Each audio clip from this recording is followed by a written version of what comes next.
নমস্কার, দেখছেন আর plus news. Health plus নিয়ে জুলেখা রয়েছে আপনাদের সঙ্গে। আপনারা এতদিনে জেনে গিয়েছেন হেলথ প্লাস মানে আপনার শরীর স্বাস্থ্য সম্পর্কে নানান বিষয় আমরা আপনাদের সামনে তুলে ধরি। এক একটা বিষয় এক একটা টপিক নিয়ে আমরা আলোচনা করি। সেই টপিকের ভালো দিক যেমন আপনাদের সামনে তুলে ধরি, খারাপ দিকটাও আপনাদের সামনে তুলে ধরা হয়। পাশাপাশি খারাপ দিকটা থেকে আপনারা কিভাবে মুক্তি পাবেন সেটাও আমরা জানিয়ে থাকি। এবার আমরা নজর রাখবো আজকের টপিকের দিকে। এর আগেও আপনাদের সামনে আমরা তুলে ধরেছি গাইনোকোলজিক্যাল নানান সমস্যা, সেই বিষয় নিয়ে আমরা বিশদে আলোচনাও করেছি। আজও আপনাদের সামনে তুলে ধরবো আরও একটা মেয়েলি সমস্যা, এবং সেটা হলো জরায়ুর সমস্যা। অনেক মেয়েরই ঋতুস্রাবের সময় খুব বেশি করে রক্তক্ষয় হয়, এবং ঋতুস্রাবের সময় অতিরিক্ত পেটে ব্যথাও হয় কারো কারো। নানা রকম শারীরিক জটিলতা থাকলে এমনটা হতে পারে, কিন্তু এর অন্যতম কারণ হতে পারে জরায়ুর জটিল রোগ। আজ আমাদের আলোচনার বিষয় এটাই। প্রথমে জেনে নেওয়া যাক জরায়ুর সংক্রমণ ঠিক কিভাবে হয়। জরায়ুর সংক্রমণের কারণ ব্যাকটেরিয়া, যৌনবাহিত রোগ, এই যেমন ধরুন ক্লামাইডিয়া বা গনোরিয়া জরায়ুর সংক্রমণের প্রধান কারণ হতে পারে। এছাড়াও প্রসব পরবর্তী অস্বস্তি, প্রসবের পর জরায়ুতে সংক্রমণের ঝুঁকিও থেকে যায় কারো কারো। যোনিপথের সংক্রমণ, যোনিপথে ছত্রাক বা অন্যান্য অণুজীবের সংক্রমণ জরায়ু পর্যন্ত ছড়িয়ে যায়। একটা কোনো ইনফেকশন হয়েছে নিচের দিকে যেগুলো আছে, যেটা ভ্যাজাইনাল ইনফেকশন, সেটা কখনো কখনো সার্ভিক্সকে অর্থাৎ জরায়ুর মুখে গিয়ে সংক্রামিত করতে পারে। সেখান থেকে কিন্তু আপার ট্র্যাক্টেও অর্থাৎ জরায়ুর মধ্যেও সংক্রমণ সম্ভব। অথবা আফটার চাইল্ড বার্থ খুব খারাপ একটা হাইজিনিক কন্ডিশনে তার ডেলিভারি হলো, তারপর তাকে যে ডিসচার্জে হাইজিনিক কন্ডিশন মেনটেন করতে বলা হলো সেটা তিনি মেনটেন করলেন না।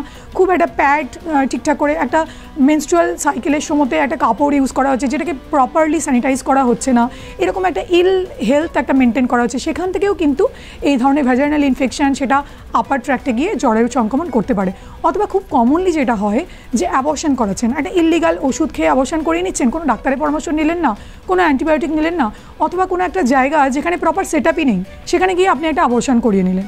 তো সেখান থেকে কিন্তু খুব কমনলি একটা ইনফেকশন আপার ট্র্যাক্টে অর্থাৎ জরায়ুর মধ্যে গিয়ে সংক্রমণের সম্ভাবনা থেকে যায়। তো ইনফেকশন, জরায়ুর ইনফেকশন আসার প্রথম কারণ হচ্ছে সেক্সুয়াল ইন্টারকোর্স, এবং সেটা অনিয়ন্ত্রিত বা এরকম কোনো একজনের সঙ্গে শারীরিকভাবে মেলামেশা করা হলো যাদের যৌনাঙ্গে হয়তো কোনো ইনফেকশন রয়েছে, তাহলে সেইটার থেকেই একমাত্র এটা আসার সম্ভাবনা। এছাড়া ইউটিআই বলে আমরা সবাই জানি, ইউরিনারি ট্র্যাক্ট ইনফেকশন। তাহলে ইউরিনারি ট্র্যাক্ট যেহেতু দুটি পথই ইউরিনারি ট্র্যাক্টের এবং আমাদের যোনিপথের দুটোই কাছাকাছি অবস্থিত, একটার থেকে ইনফেকশন আরেকটাতে আসতে পারে, সেটার সম্ভাবনা খুবই কম। রাদার দেন যেটা সেক্সুয়ালি ট্রান্সমিটেড ডিজিজ, সেটাই যেমন গনোরিয়া, সিফিলিস, এই জাতীয় রোগগুলোই, HIV, AIDS, এটাই পরবর্তীকালে সেটা জরায়ু সংক্রমণের ক্ষেত্রে এটাই প্রধান কারণ। এবার দেখে নেওয়া যাক জরায়ু সংক্রমণের ক্ষেত্রে ঠিক কি কি লক্ষণ দেখা যায়। জরায়ুতে ব্যথা, অস্বাভাবিকভাবে যোনিতে রক্তপাত, অনিয়মিত ঋতুস্রাব, অস্বাভাবিক যোনিস্রাব, পেলভিস, তলপেটে বা মলদার এলাকায় ব্যথা, মাসিকের ক্র্যাম্পিং বৃদ্ধি, প্রস্রাব বেড়েছে, সংবহনের সময় ব্যথা, সহবাসের পর রক্তক্ষরণ, দীর্ঘকাল ঋতুস্রাব, পেটে ফোলা ভাব, কোষ্ঠকাঠিন্য, মলত্যাগের সময় অস্বস্তি, বারবার মূত্রাশয়ের সংক্রমণ, অবসাদ, জ্বর। এটা কোর্সের পরে কিন্তু ন্যাচারালি এই ইনফেকশনটা জরায়ুর মধ্যে ঢুকে গেল, এটা কিন্তু খুব রেয়ারলি, এটা হয় না সাধারণত। কাজে এটা একটা নর্মাল ফিজিওলজিক্যাল প্রসেস, যেখানে মেল সেক্সুয়াল পার্টটাও কিন্তু সমানভাবে স্টেরাইল থাকে। যেমনভাবে ফিমেল জেনিটাল ট্র্যাক্টটা স্টেরাইল থাকে, সেরকমভাবে ওটাও কিন্তু স্টেরাইল থাকারই কথা, অর্থাৎ সেখানেও ইনফেকশন থাকার কথা না। এবার ডেফিনেটলি কারোর কোনো যদি সিমটম থাকে, ধরে নিন মেল পার্টনারেরও অনেক দিন ধরে একটা ইরিটেশন, একটা ডিসচার্জ পেনিস থেকে হচ্ছে, সেইটা অবশ্যই ইমিডিয়েটলি আপনাকে গাইনোকোলজিস্টের পরামর্শ নিয়ে সেটাকে ট্রিট করাটা খুব জরুরি।